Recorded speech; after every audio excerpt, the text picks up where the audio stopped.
Hi అండి, welcome to our channel. ఈరోజు video వచ్చేసి ఇంట్లో ఏ కూరగాయలు లేనప్పుడు టమాటాలతోని ఇలాగ సింపుల్గా కర్రీ చేసుకున్నారనుకోండి, చపాతీల్లోకి వేడివేడి అన్నంలోకి చాలా టేస్టీగా ఉంటుందండి.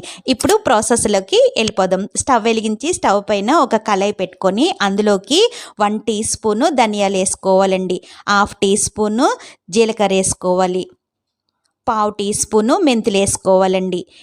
ఇప్పుడు ఇవి కొంచెం సేపు వేయించుకోవాలండి. ఇవి ఇలాగా వేయించేసుకున్నాక ఇందులోకి ఒక 4 లవంగాలు వేసుకోవాలండి, ఒక 2 యాలకులు వేసుకోవాలి, 1/2 ఇంచు దాల్చిన చెక్క వేసుకోవాలి, ఒక 2 ఎండుమిర్చి ఇలాగా తుంచుకొని వేసుకోవాలండి. ఇప్పుడు ఇవన్నీ కూడాను కొంచెం దోరగా వేయించుకోవాలి. ఇలాగా వేయించేసేసుకున్నాక ఇంక మనకి ఇవి వేగిపోయండి. స్టవ్ ఆఫ్ చేసేసుకొని చల్లారి పెట్టుకోవాలి. ఇవి చల్లారిపోయాక ఒక మిక్సీ గిన్నె తీసుకొని అందులోకి ఇవన్నీ కూడాను వేసేసుకోవాలండి. ఇలా వేసేసుకున్నాక ఇప్పుడు ఇవి పౌడర్ చేసుకొని రెడీ చేసుకోవాలండి. ఇలాగా పౌడర్ రెడీ చేసేసుకున్నాక ఇంక మనకి ఇది రెడీ అయిపోయిందండి, పక్కన పెట్టేసుకుందాం. ఇప్పుడు స్టవ్ వెలిగించి స్టవ్ పైన ఒక కళాయి పెట్టుకొని అందులోకి 1 టేబుల్ స్పూను ఆయిల్ వేసుకోవాలండి. ఆయిల్ కొంచెం వేడెక్కాక ఇందులోకి 1 టీ స్పూను ఆవాలు వేసుకోవాలండి, 1 టీ స్పూను జీలకర్ర వేసుకోవాలి.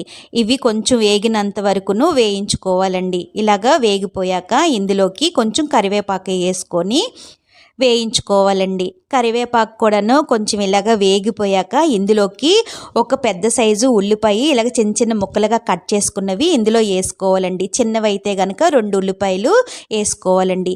ఇవి కొంచెం బ్రౌనిష్ కలర్ వచ్చినంత వరకును వేయించుకోవాలండి. ఉల్లిపాయ ఇలాగ వేగిపోయాక ఇందులోకి అల్లం వెల్లుల్లి అండి ఇలాగ కచ్చాబెచ్చగా దంచుకున్నది 1 టేబుల్ స్పూను వేసుకోవాలండి. ఈ అల్లం వెల్లిపాయ పేస్టు పచ్చివాసన పోయినంత వరకును వేయించుకోవాలి. ఇప్పుడు ఇందులోకి ఒక 2 టమాటాలండి పెద్ద సైజు మిక్సీ పట్టుకొని ఇలాగా ప్యూరీ చేసుకొని ఉంచుకున్నానండి. ఇదంతా కూడా ఇందులోని వేసేసుకోవాలి. 1/2 టీ స్పూను పసుపు వేసుకోవాలి, రుచికి సరిపడా ఉప్పు వేసుకోవాలి. ఇప్పుడు ఇవన్నీ కూడాను బాగా కలిసేలాగా కలుపుకోవాలండి. ఇలాగా కలిపేసుకున్నాక మూత పెట్టుకొని ఈ టమాటా అంతా కూడాను కొంచెం దగ్గరికి అయినంత వరకును మగ్గించుకోవాలండి. 3-4 మినిట్స్ మగ్గించుకుంటే సరిపోతుందండి. మంట మీడియం ఫ్లేమ్లో పెట్టుకొని మగ్గించుకోవాలి. ఇప్పుడు మూత ఓపెన్ చేసుకొని ఒకసారి ఇలాగా కలిపేసుకోవాలండి. ఇలా కలిపేసుకున్నాక ఇప్పుడు ఇందులోకి ఒక 2 టమాటాలండి పెద్ద సైజు ఇలాగ ముక్కలుగా కట్ చేసుకున్నవి ఇందులో వేసుకోవాలండి. ఒక 3-4 పచ్చిమిర్చి కూడాను ఇలాగ కట్ చేసుకున్న ముక్కలు ఇందులో వేసుకోవాలి. ఈ టమాటా ముక్క అనేది మగ్గిపోకూడదండి. ఇలాగా మధ్య మధ్యలోని ఇలా ముక్కగా తగిలితేనే ఆ టేస్ట్ అనేది బాగుంటుందండి. ఇప్పుడు ఇందులోకి 1 టీ స్పూను కారం వేసుకోవాలి. ఇవన్నీ కూడా ఇలాగా కలిపేసుకున్నాక మూత పెట్టుకొని మంట మీడియం ఫ్లేమ్లో ఉంచుకొని ఒక 2 నిమిషాలు మగ్గనివ్వాలండి. 2 నిమిషాలు అయిపోయాక మూత ఓపెన్ చేసుకొని ఒకసారి ఇదంతా కూడా ఇలాగా కలుపుకోవాలి. ఇలా కలిపేసుకున్నాక ఇప్పుడు ఇందులోకి మనం ముందుగానే మిక్సీ పట్టుకొని రెడీ చేసుకొని ఉంచుకున్నాం కదండి పొడి, అదంతా కూడాను ఇందులో వేసేసుకోవాలి. ఇప్పుడు ఇదంతా కూడాను బాగా కలిసేలాగా కలుపుకోవాలండి. ఇలా కలిపేసుకున్నాక ఇప్పుడు ఇందులోకి 1/2 కప్పు వాటర్ పోసుకోవాలండి. ఇప్పుడు ఒకసారి ఇదంతా కూడాను బాగా కలుపుకోవాలండి. ఇలాగా కలిపేసుకున్నాక ఇప్పుడు మూత పెట్టుకొని మంట మీడియం ఫ్లేమ్లో ఉంచుకొని 2-3 మినిట్స్ మగ్గనివ్వాలండి.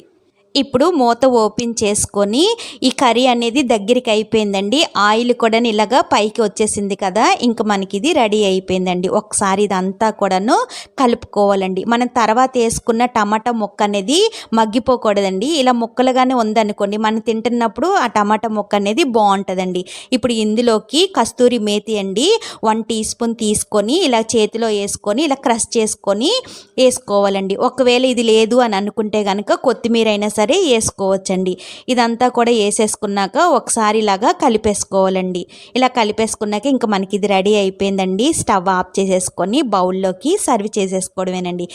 అంతే అండి, ఎంతో టేస్టీగా ఉండే చాలా సింపుల్గా అయిపోయే టమాటా కర్రీ రెడీ అయిపోయిందండి. ఇది రోటీలోకి కానీ రైస్లోకి కానీ చాలా బాగుంటుందండి. తప్పకుండా మీరు కూడా ట్రై చేయండి. నచ్చిందండి? ఈ వీడియో కనుక మీకు నచ్చినట్టయితే లైక్ చేయండి, షేర్ చేయండి, మీ ఫ్రెండ్స్కి ఫార్వర్డ్ చేయండి. సబ్స్క్రైబ్ చేసుకోవడం అస్సలు మర్చిపోద్దండి. పక్కనున్న బెల్ ఐకాన్ని క్లిక్ చేయండి, నా నోటిఫికేషన్స్ మీకు వచ్చేస్తాయి. Thanks for watching.